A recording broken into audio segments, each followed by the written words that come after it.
just the frames. Got keys to kingdom, unlocking chains. Sober the podcast, open up your brains. Sober the podcast, let's get it, man. Yep.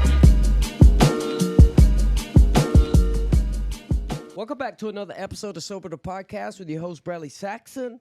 And we got Yater back in the lab to finish this story. Yater the Mater. Where did that Yater. Chris Yates in the house. Yeah. Chris Yates in the house. Yater. It's good to have Clifton as usual. C Jizzle as What usual up? in the laboratory, baby.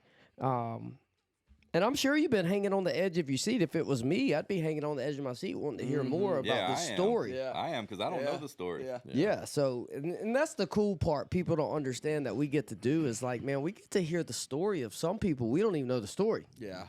you know? And so we're just as eager to hear it as the listener is. So let's do a small recap. So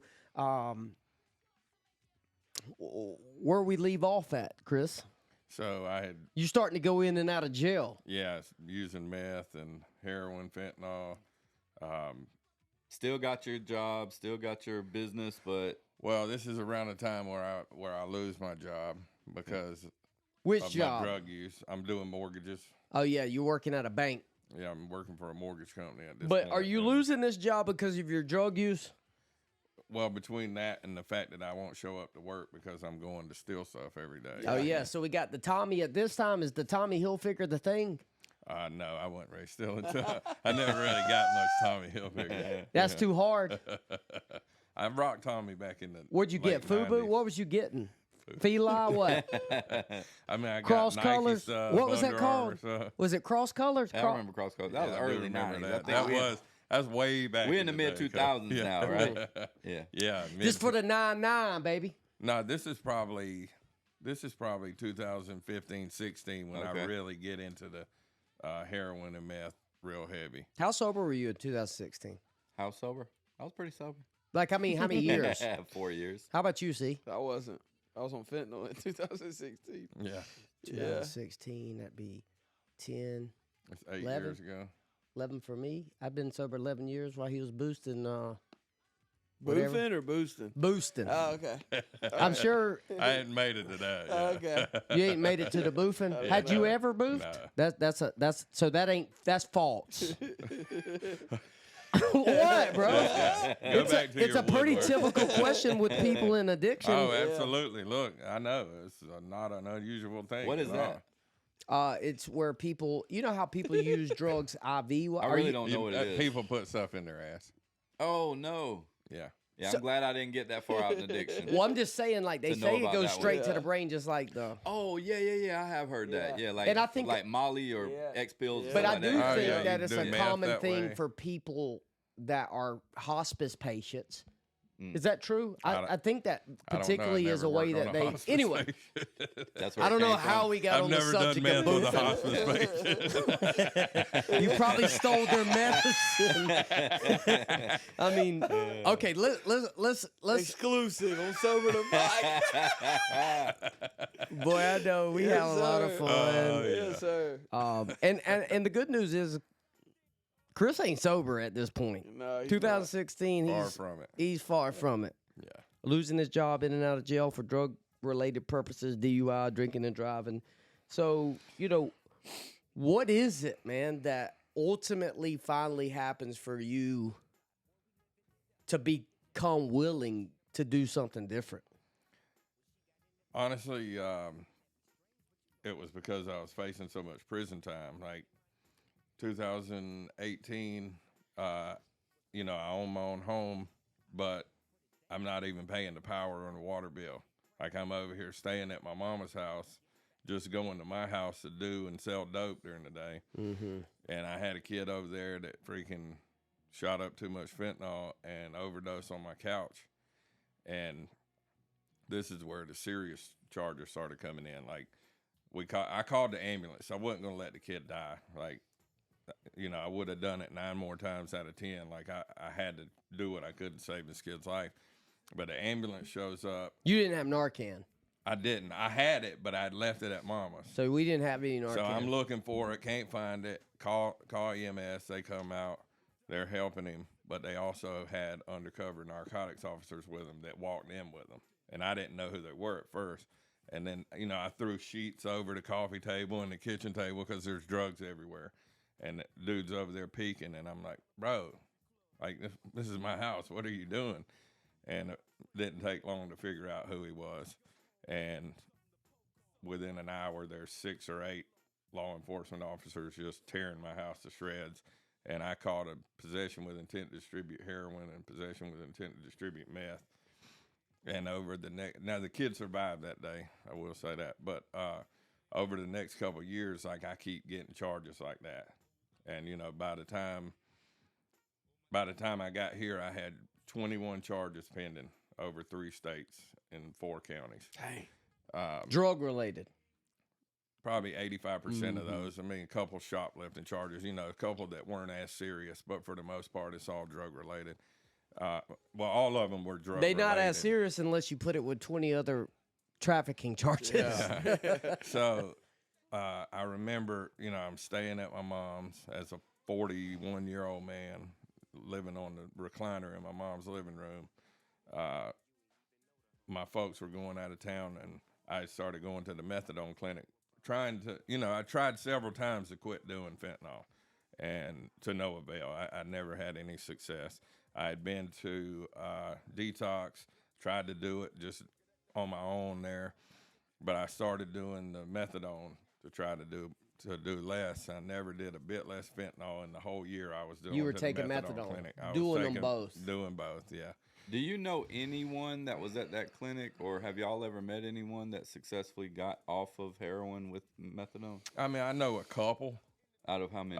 Maybe not necessarily heroin, but oxycodones and the pain pills, like they'll replace one with the other. I've but just it's never very, seen very any, I've few. never I heard don't of know any anybody. one person. Every Yeah, story who I got hear off is on the like my methadone clinic. sisters eat methadone, smoke meth, Same with Suboxone. going straight back Yeah, to you the street, keep- getting street keep doing- drugs, And and they getting up that. your dose. Yeah, they'll Everyone keep I upping know. it. They'll keep But they upping it. also go to the streets to get the methadone and to get the Suboxone. Like they buy it illegally, Oh, yeah, because, once you get take homes, Yeah. which is liquid, right? it's liquid Like 30 methadone. milliliters. It depends on how much they got you up to. I was taking 100 by the time I quit, maybe a little over. But does that get you high? It kept me from being sick. Like if I had a day where I didn't have fentanyl, which was few and far between, but if I did, because by this time I've totaled my car, But does it produce I an don't have a way to opioid go get it. sensation?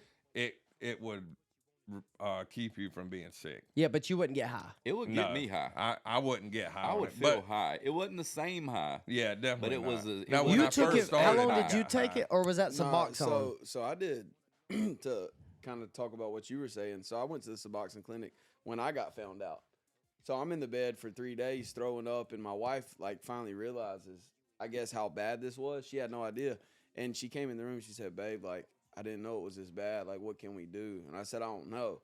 And I really wanted to stop. And this was long before I ever got sober. And she did some research, and she came back in the room a few minutes later. She said, "There's a Suboxone clinic up the road." Ching, Preach. ching. Yeah. And I said, Well, because it's I'll easy. do it. Yeah. Yeah, I'll I mean- do it. It makes the pain stop. Yeah. It's like, Yeah, that's okay, the thing. Yeah. give up everything you got, walk away from your family, walk away from your job, walk away from your home, go to 90 days treatment, or you can go down here and pay $30 a day and get some Suboxone and Yeah. it'll fix everything. Yeah. Yeah, Like in dude. my mind, bro, like if they'd offered me that, I'd have took it too Yeah, before I bro. went to Yeah. rehab. So to talk about what you were saying is I did it for a year and didn't do anything else. Like in my mind, I was like, I'm doing I'm this. sober. I Yeah. said, bro, I'm sober. Dude, I'm working at GE Aviation. I got a good job. I'm everything seems to be going well. And then I found after a year, I took my last one, and 3 days later, I found myself eating Lortabs again. 3 days later. So, and then that's when I started to realize this is much more than, me not using or not drinking, because I was okay for those 3 days. Yeah. But my mind wasn't. Physically, I was Well, okay. it's like what we say. There's no chemical solution for a spiritual No, problem. Yeah. So yeah, man. Bro, on another note, can we just take 5 seconds and give this song its flowers? Oh, yeah. That's I mean, classic. can't we? Can you just turn me can't up hear just it. a little bit? Summertime. Will Smith. Bro, you never rode to this? Yeah, every mean, can time we it do- comes on, can we I'm 2 just- like, miles an summer, hour, summer, so summer, everybody summer. Bro, That is a classic. I bro. mean, Will Smith did his thing. That's before he started bro, he slapping got jiggy people. with it. That's before he started slapping people. Yeah, no doubt. Yeah. So let's continue talking about the crushing part of what really broke. Well, I don't even know if you were broken in the state of reaching for help. I think you were just trying to get out of trouble. Well, absolutely. So I went to the methadone clinic one day, and the city police would work there on Saturdays because everybody's getting take homes. So the city police pulls in right in front of us.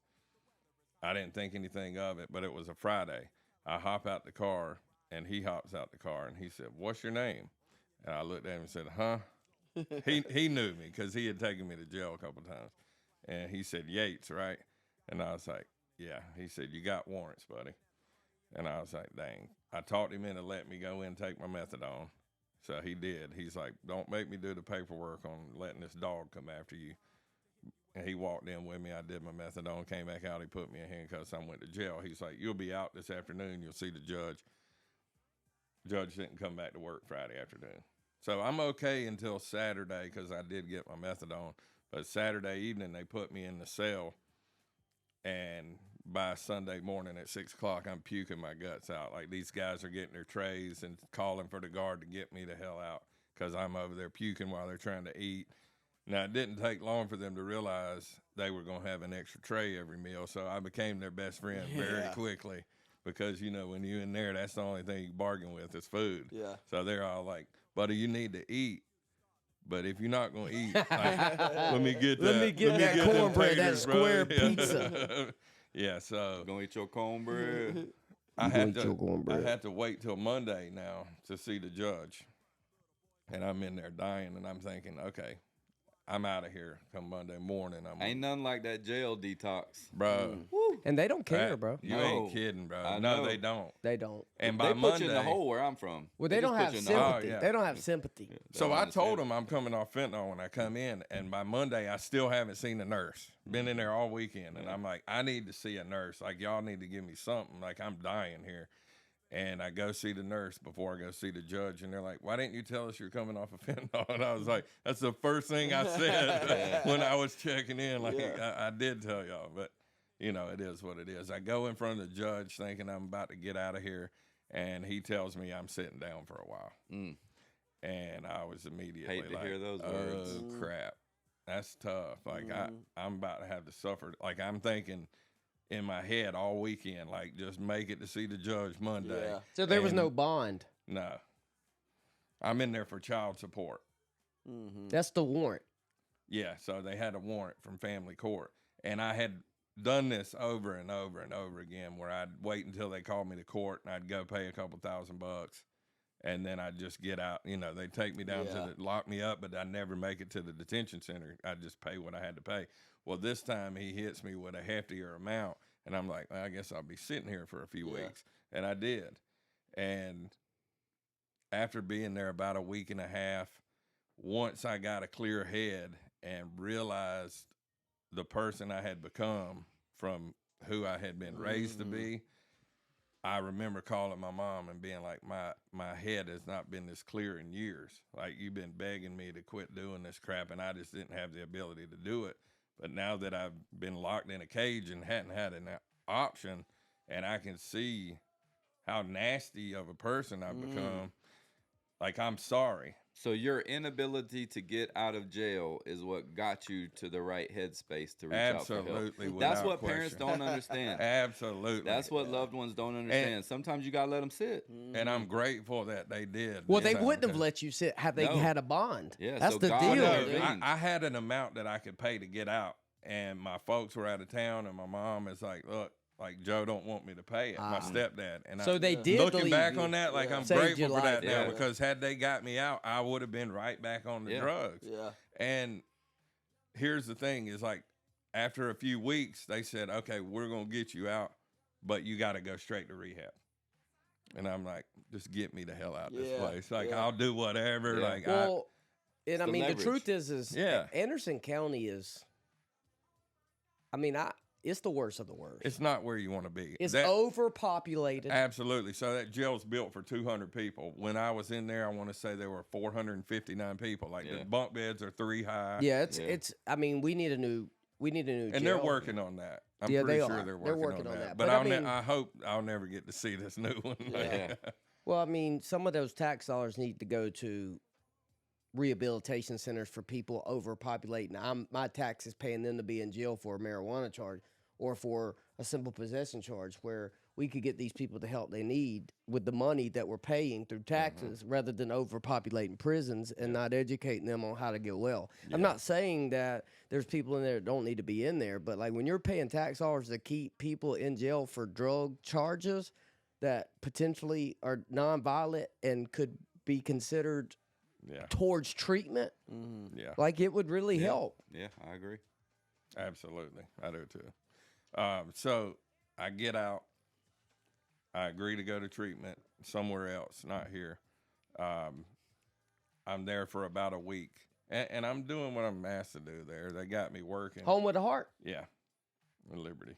You went straight there from jail. Yeah, I rode through Hardee's, got me a biscuit, and got Steak dropped off. biscuit? No, couple gravy biscuits. With sausage in that gravy. Yeah, dog. You Yes, know what I'm talking Lord. about? Yeah. Yes, Lord. Thank you, Lord. Kugler don't, but we know. We know what you're talking about. So How long did you stay there? I was there for 8 days, and I'm out there working on what they call Humble Hill. You know, they have all these thrift stores. When they don't sell merchandise, they bring the stuff back, throw it out on this hill of garbage, and you sort through it and put furniture in one thing and wood in, and then you haul it off to the dump. So I'm up on Humble Hill. Well, they let people come on Humble Hill and look through that stuff and buy it for dirt cheap. And a girl that I used to run around with and some of her friends pull up, and they're out there digging through all this trash, and I'm thinking this is a problem because I know there's dope in that car. And she comes up, she's like, "What are you doing here?" And I'm like, "I'm in rehab." And she's like, "You want to ride home?" I was like, "Hell yes, I want to ride. Get me out of here." So I go tell these guys that I'm working with, I'm like, "I'm about to bounce. Like, nice meeting y'all. Good luck to you. Like, I hope you do well with this." And they're all like, "No, bro, you don't need to go." And they start trying to get in that girl's ear and tell her not to take me. And I'm like, "Bro, like, shut the hell up. Like, I'm leaving. I'm out." So one of them reasoned with me a little bit, and I go tell the guy who's over us, I'm like, "Look, I need to go to my room and get away from this situation, or I'm leaving with these ladies right here." And he's like, "I can't let you. You got to be working, da-da-da-da." And I was like, "Dude, just go get my bags." Well, when he got my bags, I packed my stuff, and I walked. But I walked the opposite way that I knew those girls wouldn't go, because I knew if I got in that car, I'm going to be high. And I walked down the road probably a mile or two, and a guy pulls up beside me, and he's like, "You're walking from the rehab." I was like, "How'd you know?" He said, "Because I made the same walk." So I hop in the car with him. He's like, "Where you headed?" I said, "Anderson." He said, "I'll take you." I was like, "Bro, I appreciate it." He immediately pulls out a meth pipe, and I got high anyway. Yeah. Yeah. So You know- it's a perfect example of how people don't obsess over drugs first. We teach about the obsession of the mind, and we'll see people who want to leave rehab, and I'll tell them, "Look, you're about to get high," and they'll look and say, "I don't want to get high," and I say, "I know, Yeah, but you're about to." yeah, absolutely. Because you're in that obsession, but it's about leaving. Yeah. Yeah. It's amazing to see how many mothers come in and all of a sudden after 4 days they want to be mother of the year. Yeah. But they've been smoking crack for 2 years and ain't seen the kids. Yeah. Yeah, but they And now want to they go wanna home go and be a take. mom. Yeah. yeah. So you were in the obsession at that Oh, moment, yeah. but not over drugs. Yeah. And And here's once the drug showed up, you had no chance. and I'm thinking, well, at least I'm not doing fentanyl. Yeah. At Right. least I'm not going to be physically dependent on meth. Like, I can just get high and feel better, but I won't be physically dependent on meth like I was fentanyl. And I justified it in my mind. And for the next couple of days, I just smoked a little meth and smoked a few blunts and thought, because I wasn't doing heroin and fentanyl, that I moved were up in good. the But world. where are you staying? Like, where's this guy taking you to? I went back and stayed at my mom's for a few days. I had an appointment with my attorney about going to court, and the first thing he says when he sits down is, "Take your ass back to rehab. Like, you're going to prison if you don't go back to rehab, this is the only opportunity I have to get you off of this. The solicitor wants you to do several years. That's just for the 2 charges I got when the kid OD'd at the house, not counting the other 19 or so charges I had spread over. So I called up here and talked to CJ, and he's like, yeah, 120 days. And I'm like, yeah. So I tell him I'm probably going to come Monday. And Monday, I'm spending all day on Google, 28-day rehabs, 30-day rehabs. And I call him, I'm like, bro, can I come tomorrow? And he's like, be here tomorrow. And I was like, okay, I'll be there at lunchtime tomorrow. And I still was trying to find anywhere else, easier, softer way. And, you know, God had a plan for me to come to this place, and I'm grateful for that now. But, you know, the next day I come here, and I had planned on being here for 4 months, and God had other plans. Yeah. But, I remember coming in and y'all talking about the big book, and, you know, excuse my language, but I'm thinking this is a crock of shit. Like, Yeah. this is ridiculous. Like, Yeah. they don't know how bad my fentanyl addiction is. Like, Yeah. this is not going to work. I'm special. Yeah. Yeah. I'm unique. Yeah. I am not a run-of-the-mill drug addict. I'm that top-tier drug addict. Yeah. But, you know, I mean, it wasn't that I didn't believe you guys. It's just I knew how severe it was. Yeah. And me reading this book ain't going to help with the problems I got. You And know? you were trusting in your thinking. Yeah, absolutely. But I remember And, thinking that, read a book. yeah. Bro, you talking I drove 120 miles for you to tell me to read a book? Yeah. like what we doing? Yeah. So You read the book? I did. I mean, I'll be honest. It took me a week and a half or so. Yeah. Because I wasn't with it. Like I just wasn't feeling it. And after being around, like the culture of this place, man, it's nothing but love.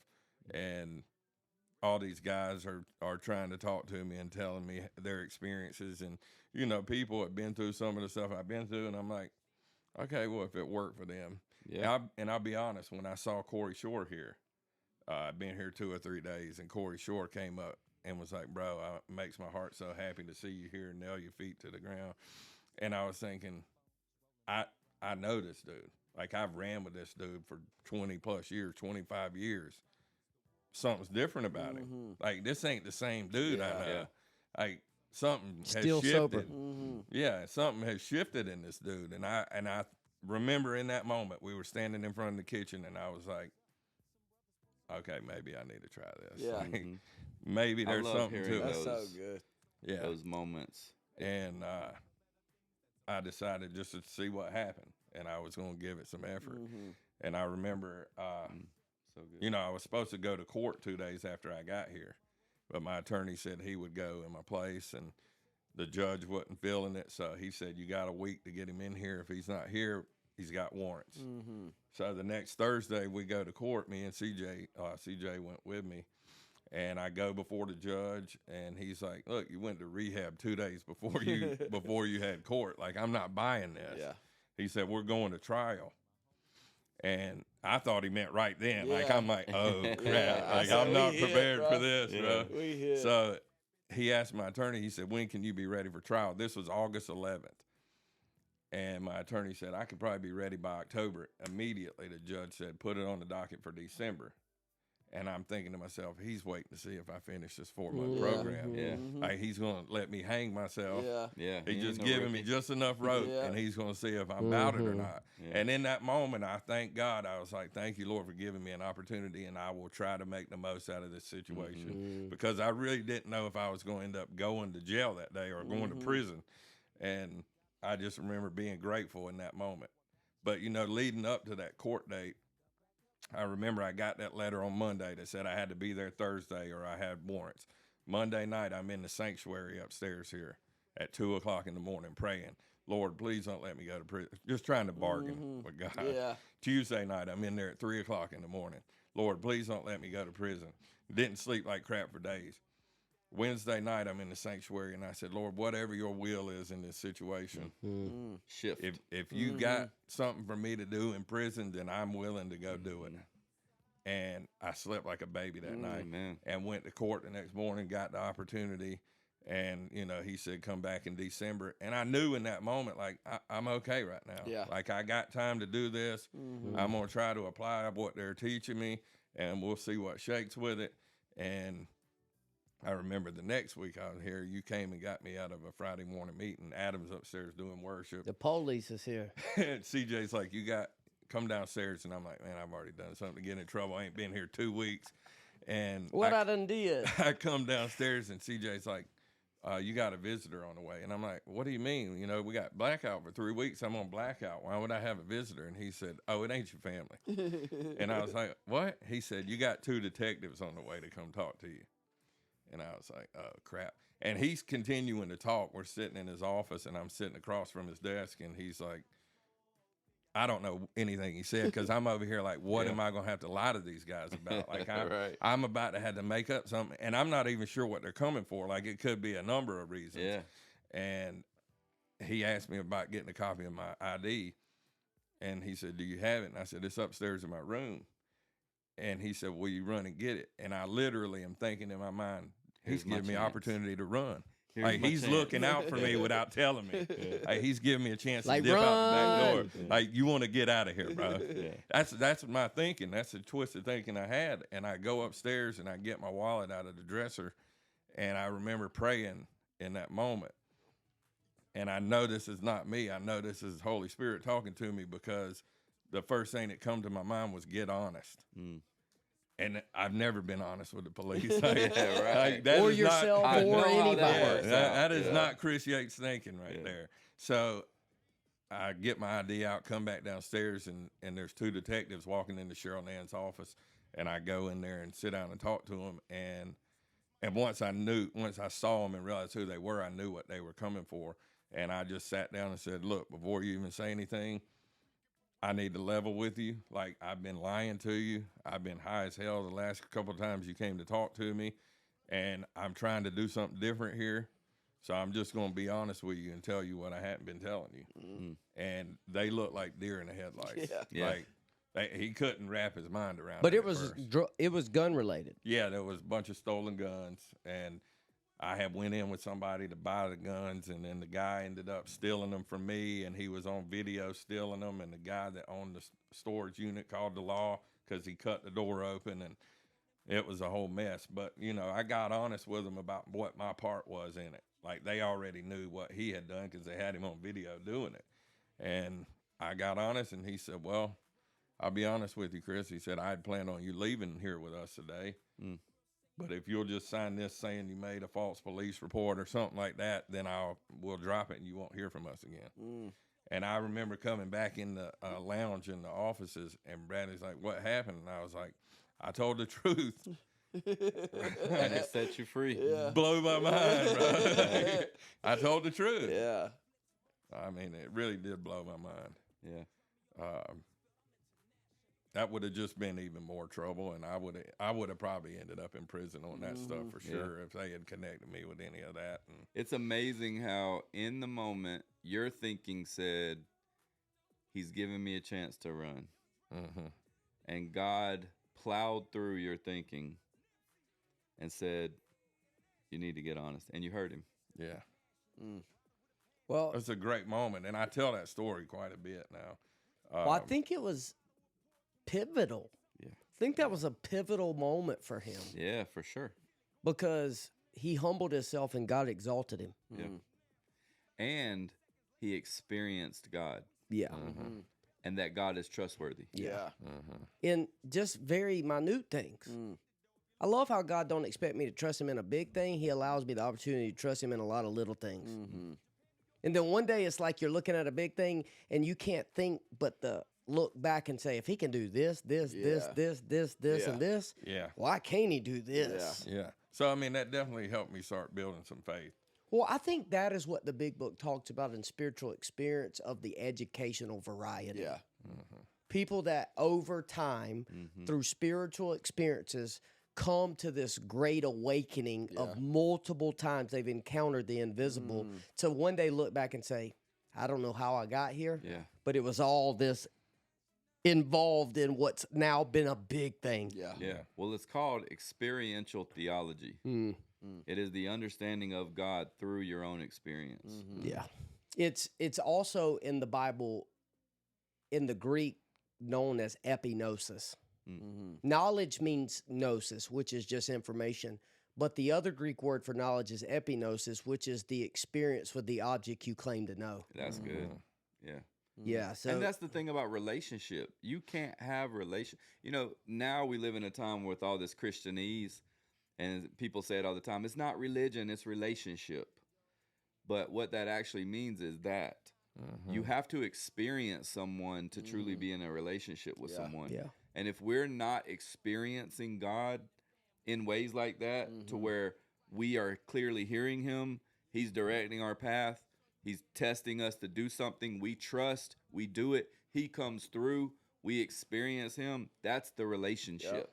and let's Not going to church. let's also talk about this grace, that prevenient grace we talk about that's on his life, because he's not working the steps at this time. Yeah. He probably ain't even read the whole book yet. He ain't working the steps. Yeah. He don't Not have in a the conscious solution. contact Yeah. with God. Yeah. And here he is hearing from God to tell the truth about a situation that's going to catapult him into a new experience. He has no clue. And if we think about the steps, before we have the spiritual awakening, the obsession is removed.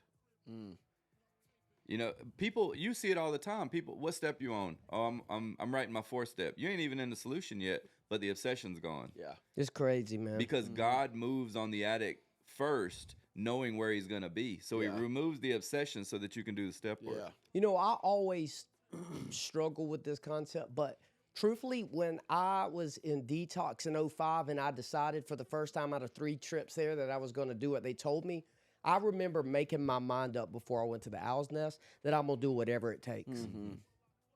I'm dead serious. Yeah, I know. I've And heard I'm you going to say tell you, that, bro, yeah. I don't remember ever thinking about drugs after that. I believe it. Not in a way to where I feel like I'm in big trouble because I'm about to go to the store and drink beer. Yeah. Like, never again, bro. Yeah. Well, I didn't come in with that mindset. Like, I came in here, and I remember pulling in the parking lot, and I told my mom, like, I may be here a few days. But the first time I overdosed on fentanyl, I'm 4 doors down from here. Yeah. Like, Wow. this is not the location, because I thought that had something to do with it in that moment. But I didn't come here thinking I'm going to do whatever it takes to stay sober. Like, I didn't even have it in my mind that I was going to stay sober. I just needed to not go to prison. Yeah. And then having these God moments, praying for his will to be done and getting honest with the police, like, that's when I really bought in and said, okay, there's something here. Let's just roll with it and see what happens. Like, I'm gonna try it out. And I did, and I got Philly to be my sponsor because Philly is not from here, and I felt some type of way about sharing all the things I had done to people with people who might have known some of those Was this people. before or after he came with us? This is when This he is came after back? he came back. Okay. Yeah, he had already went to you. So just look at the story Yeah. that God is writing through me, you, CJ. And Philly comes up, don't know anybody. We take him under the wing. I rocket him through the steps. He's had the spiritual awakening. He gets saved, gets baptized. Like, he's doing the deal, helping people. And then after a couple years, he relapses and he comes to you, goes through your program, gets better, gets a job, and then comes back here and starts to help me get this thing off the ground, and then meets Chris in the process And to help sponsors him him. like somebody helped him. Yeah. Bro, you can't make that up. I got to dude. give a shout out to Philly too, because I remember there were a couple of those pivotal moments. One of them was in my truck, and we were driving down Washington Road. I remember exactly where we are, going to HQ, and I just had a hard conversation with him. Like, bro, are you gonna keep trusting your thinking, or are you gonna let other people's thinking guide you? And the next time I saw him, he was walking to work, and it wasn't no short walk. Yeah. And this boy would walk like a mile to work, Yeah. bro. And I saw him walking. I drove up on him and I said, bro, you walking to work? And I was so proud of him. And they got in and gave him a ride. And just seeing him yield Yeah. and turn over his thinking and trust the people that God had placed in his life to guide him, his sponsor, the staff. And he had a huge breakthrough after that. And now, fast forward, he comes back here, and giving it back. Yeah, That's a he whole helped me story. lot. We'll have Yeah. to get him on here one day. Yeah, for 'cause sure, bro. When I'd I love to dropped see him off too. at you, I was directly in the middle of a mental breakdown. I had no solution, and I couldn't. I walked in to talk to you and had to walk right back out because I was in a panic attack and I couldn't even talk to you. I couldn't even tell him bye. Like I had to get out of there. But like, dude, this went from he gets caught one day to the next day. I say, this is what you got to do. He did it. Which shows you, man, that it has little to do with us and more to do with God's plan for your life. And he came and he submitted to what y'all did, and over time got better and came back and was able to do what God had him do, and it ended up becoming somebody that could help Chris get to another experience in his life. The ripple effect. He The ripple did, too. effect. Yeah, and you know, once we finished the steps, I went out with Swift to do service work that time, and got spotted by the police in the truck. Found out I had a couple warrants that I didn't know. Bro, I had. they swarmed the truck on Clemson Boulevard. Yeah, Seen him. Like, look, dude, they're riding by and they see Chris in the truck. Immediately do Follow a us all the way U-turn. down. Call the cavalry. There's about 5 or 6 cars that pull up, and That's a Swift great looks feeling. at me. Yeah. Yeah. Swift looks at me and I'm says, important. "Dang, I think I'm getting pulled over." And I immediately said, "Damn." And he said, "What?" And I said, "I bet they saw me." Yeah. And he's like, "No." And about that time, my door opens, and they're like, "What's your name?" And I was like, "Bro, you know my name. It's the same dude." Yeah. I'm like, "Bro, you know my name. You know me. Hey, this is a powerful story, though. They arrest him that day and he goes to jail. Yeah. So How long were you with us at this point? 60 days? I'd been here almost 3 months at that Yeah, point. yeah. I literally just finished my step work. Yeah. Like, you know, I'm experiencing some changes. Like, things have shifted. Like, Jail looks I've different this completely time. bought in, and it's absolutely does. Like, I'm standing out there joking with the police officers. I'm like, Yeah. "Look, y'all brought the cavalry for me, didn't you?" And he's like, "I guess we did." And I was like, "Bro, I've been in rehab for 90 days. Like, I'm clean. Like, they're searching me. I'm like, I don't have anything on me."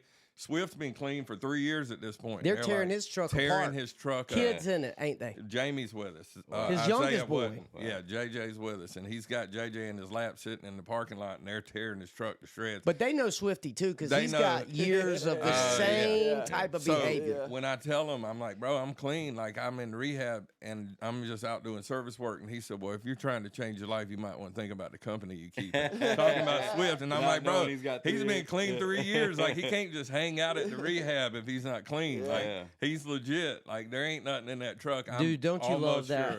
sure. That ministers. Don't you love that, bro? So they won't tell me why I'm going to jail, but they just told me I had warrants. So they take me in, and I remember when he put me in handcuffs and put me in the back of the police car, all I could think is, "Lord, I know you hadn't brought me this far to give up on me now. Yes. Like, I don't know what this is about, but I'm riding with you if you're riding with me." And Yeah, I love it. I just remember having a peace in That's the a back of whole that new police spirit, car. Yeah, bro. bro. And when Yeah. I got to Anderson City, Complete psychic change. Yeah. oh, absolutely. Like, and the COs in the jail are like, "What's wrong with you? Like, Yeah. why are you not cussing us out and Yeah. being a dick?" Like, it was a whole new mindset, bro. And I remember going upstairs, and I slept like a baby in jail that night. Like, it wasn't no trouble. Like, I was like, I'm here for a reason. Yeah. Whatever it is, just let me do it. Yep. And I talked to several guys in there about what had happened here at the Bridge Center and what I had been going through, and like dudes I had ran with in the street who were in jail, and I got to tell them about this place and what God had been doing for me. And you know, I really didn't know if I'd get out of jail this time because now I'm at 24 charges pending. Yeah. And I remember Adam was at court when I went on the TV screen, and he just asked the judge to release me back here. I'm like, "Thank you, bro, but they ain't gonna do that." Like, I can't talk to him because I'm in the jail on the TV on the camera, and I can hear him in the courtroom, and I'm like, I'm clipped at this point. Like, I'm probably sitting down for a while. And the judge said he gave me a couple small bonds, but let me just sign myself out. And I was like, there PR ain't bond. no way this is happening right now. Like, No. it's like 4:30 in the afternoon, and they send me back, and I'm like, I can't believe I'm getting out. But I sit there until like 1:30 in the morning.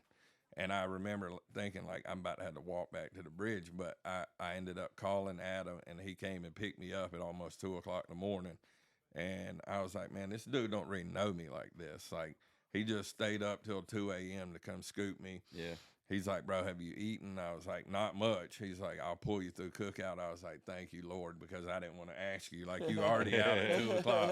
Like, Yeah. but I remember him offering that, and I was like, you don't got to do it. I'll eat at the bridge. And he's like, no, Callie wants something from cookout. I was like, thank you, Callie. Like, For wanting thank you, to Callie. You know, I'm about to go get me a burger. And I'll just tell you, man, like in early recovery, those are some of the best times. But you'll when never forget them. When you can go get somebody like that at 2 a.m.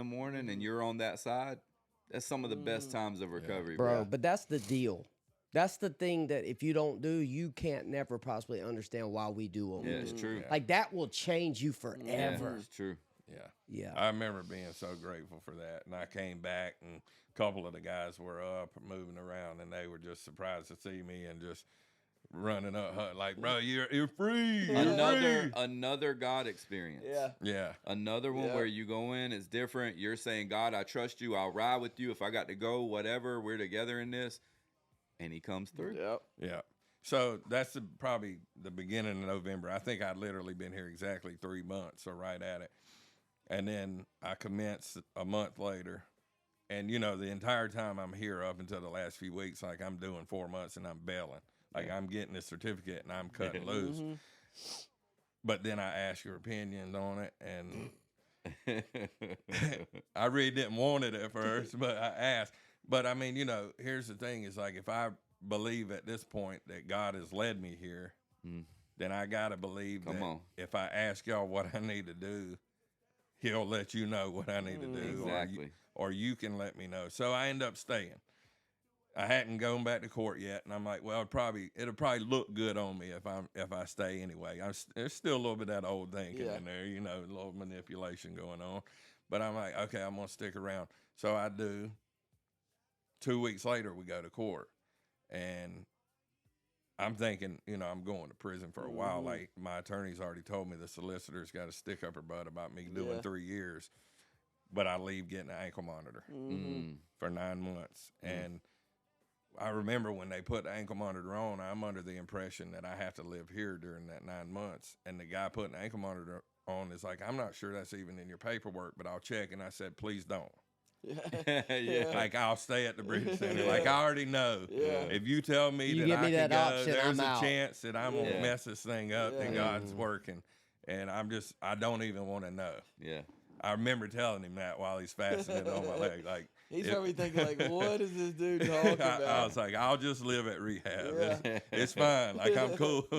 And a few days later, y'all made me a house manager here. And I remember thinking, like, it's crazy that I wanted nothing to do with this place. I wanted to spend my 4 months, get my certificate, get out of trouble, and get the hell on. But now I'm like, no, I want to be of service to these dudes coming through. Like, somebody help me. I need to do that for somebody. It's just a different way of thinking, you know. And I enjoyed that time. Like, when I got hired on, like, I didn't want to move out. I wanted to stay kind of like Kugler did, but it was, you know, that situation opened up in that house, and I moved. And you know, I still spend a lot of my time here because I just like being in this environment with these guys, and I know I'm not going to get high here. I don't have a desire to get high, and it doesn't really cross my mind. But, like, I know when I'm here hanging with the homies, like, that's not even It's a a thought. safe place. Yeah, absolutely. Like, I love being with these dudes, man. Awesome. And so he does the how he does everything we ask. And mainly that he's continuing to yield to the Holy Spirit. And I mean, was it how long ago? How long you been working? About 7 or 8 About months. 7 or 8 months ago, we were able to come and offer him a job to assist CJ in directing hands-on with the men. And, I mean, he's killed it. He's definitely he's made for this. And I've never shared this, but I'm about to. Because I feel like the enemy tried to destroy me in a way that would make me destroy him. And I've never shared this with you. But his brother-in-law is my wife's sister. I'm sorry. Yates's cousin's wife is my wife's sister. And we had a falling out. And I used to wonder why, because it was blood and how personal. And it took my wife a lot longer than me to understand. But eventually I realized the warfare had nothing to do with us. I feel like in extent it had to do with stopping what God could do in his life if he could get me bitter. Because I'm going to be honest with you, I've had many conversations with him about the situation that I would frame him through this hurt. Yeah. Yeah. And I kept him at an arm's distance for a long time because I didn't know how to navigate the situation. But one day it finally hit me. This was protection, but it was also intended to make you bitter, to stop what God's trying to do through you, because your vision can't go no further than your trust to let it. Yeah. And I just realized, man, that as much as you don't wish that on anybody, as I look at the entire picture, it was for a reason, and it was in God's plan to be worked out for good. Yeah. And you know, I don't take that stuff for granted, because his cousin's wife, named this place. She's the one that gave it the name, the Bridge Center. Yeah. I'm sitting on her couch. I've already got the vision, already cast it. What are we going to name it? She said, what about the Bridge Center? And I said, that's absolutely not it. But then as I got to thinking about it, and I got to thinking about what we did, I was like, that's it, man. Yeah. And, you know, I just feel like I've never really had that conversation with you. But I just feel like in this moment I got really emotional, because I realized that if it wasn't for a 12-step program, I could do a lot of damage in the name of God, and I could hurt people because I'm unwilling to grow up. And I don't know, man. I don't even know if I heard anything he said the last 10 minutes, as I just I felt like I was alone in here for a few minutes, and tears just came to my eyes when I just realized, man, the enemy is a punk. And this thing is so much bigger than me. And like, if I don't continue to grow, I can't lead people in a way that they need to be led, because I'm so concerned with my selfishness and self-centeredness. Yeah. And, you know, man, I just reminisce on how he made my path meet yours. And I reflected on this yesterday as I called you and did a 10th step. And I just realized, man, God loves me based on the consistent people I've seen in my life in 18 years of who have loved me for me, who's allowed me to be me, who's allowed me to call and get honest, tell them how I'm feeling, give me some, like, dude, where would I be without the relationship I have with you, dude? Like, I can't tell you how many times I couldn't call nobody else but you. And dude, had I not been able to have an avenue to confess that stuff, who knows where I would be? Yeah. And you got that cat, and you got that cat. And I'm just so thankful, man, that in all that we get to experience, God had a plan. And he uniquely wove our lives together. And that is a really good, you know, picture of his love for us. It is, bro. You know, and I mean, dude, gosh, like, this is the deal. Who would have ever thought we would be sitting on this couch having this conversation? Absolutely, bro. I should be in prison right now. Bro, I mean, think about it, bro. Think about where we were 12 years ago, 6.5 years ago, a couple years ago, 8. Like, dude, sitting in my room, boogering on the floor because I think I dropped a morphine pill and snorting it, and it be sealing, it be popcorn sealing. Absolutely. Hey, I've been there, bro. Bro. Smoking toenails. But I'm just saying, bro, like, when I say that the person who is the most surprised at where I'm at today is me, I mean that. Yeah. Because as many people see the highlight reel in our life, they never lived in the days I snorted oxys off the table at 7 a.m, listening to country music, drinking liquor, wanting to hang myself at the age of 21. You know what I'm saying? And like, to see where I'm at today, like, it is nothing less than the grace and mercy of Jesus. Yeah. Like, and I just love the fact that he even already mapped in all of my mistakes. Yeah. He already had a way out of every one of those mistakes. And some of that way out's been in the form of these relationships. And dude, I wanted to share that. And I feel like that was for something, for somebody, whatever the case may be. But I want you to know, dude, that I love you. I love you too. And I'm very, very proud of you. And it's been really a cool thing to be able to watch you go from broken to whole. And, you know, man, you love people in a way that a lot of people can't. Mm-hmm. And you have a great, and I don't know what that's attached to the bridge or whatever God's plan for your life is, but you've got a great gift of pulling people with a vision of hope and winning their confidence. And so, man, if you keep putting that first in your life, God in that, you're going to be fine no matter where you go, and you're going to help people nobody else can help. No doubt. And so that's it.